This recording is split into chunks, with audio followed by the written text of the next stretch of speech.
আজকে বাসায় অনেক দিন পর চটপটি বানাইছি, ছুটি ছিল তাই। তো অর্ধেক বুট আমি সিদ্ধ করে রেখে দিচ্ছি আর বাকিটা দিয়ে আমি ঘুগনি বানাবো।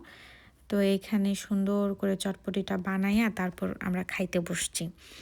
আর মাশাআল্লাহ আমরা ওদিন অনেক সব খেয়ে ফেলছি আরকি। যতগুলো ফুচকা দেখতেছেন সবগুলো ফুচকাই শেষ হয়ে গেছিল। আর পরের দিন হঠাৎ করে আমি তানজিলা আর তামাবকে বাসায় আসতে বলছিলাম যে, "ঘুগনি বানাইছি তাহলে চলো একসাথে ফুচকা খাই।" তারপর একটু নুডলসও ছিল আর ছিল চা। চা ছাড়া তো জমবেই না।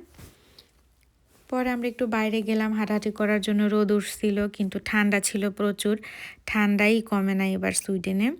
তারপরে আমরা হাঁটাহাঁটি করতেছিলাম, এরিয়াগুলো ঘুরে, ঘুরে দেখতেছিলাম এই আরকি। তার মধ্যে এই খেলনার জায়গা পেয়ে গেছি, খেলার জায়গা। তো এখানে দুজনে মিলে এমন খেলা খেলতেছি যে কি বলবো, হাসতে, হাসতে আমাদের পেট ব্যথা হয়ে গেছে যে বাচ্চাদের জায়গায় এসে আমরা খেলাধুলা করি। আর এটা আমার বাসার থেকে অনেকটা দূরেই। তো এখানে বাচ্চা-কাচ্চা একটু কমই আসে, ধরতে গেলে আসেই না। আর এখানে এগুলো সব নতুন করে আরকি ওরা বসাইছে কোম্পানি থেকে হয়তোবা। তারপর আমরা অনেকক্ষণ এরকম খেললাম। এটার আসলে যে কি নাম বা কি আমি কিছুই জানি না। শুধু আমরা বলি যে ২ মাথায় ২ জন বসে উপর নিচ খেলি। এই অবস্থা। অন্যান্য অনেক ইউরোপেও দেখলাম যে গরম আইসা পড়ছে, ফুলও ফুটতেছে। আর আমাদের এখানে শুধু এই একটা গাছে ফুল ফুটছে।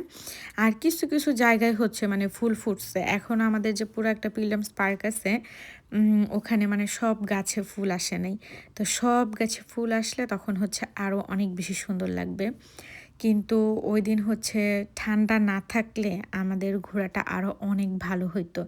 কারণ এত সুন্দর ছিল সবকিছু চারপাশে, খুবই সুন্দর ছিল।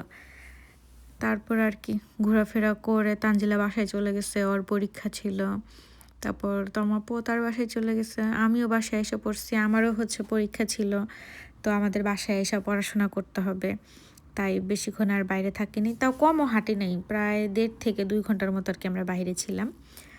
তো আজকের ব্লগটা এখানেই শেষ। মাত্র ছোট্ট একটা ভিডিও যেটা আপনাদের সাথে শেয়ার করলাম, যে একটু বাইরে হাঁটাহাঁটি করতে গেছিলাম এই আর কি। আর শেষে কিছু ছবি দিয়ে দিছি। তো অবশ্যই বলবেন ছবিগুলো কেমন হয়েছে। আল্লাহ হাফেজ।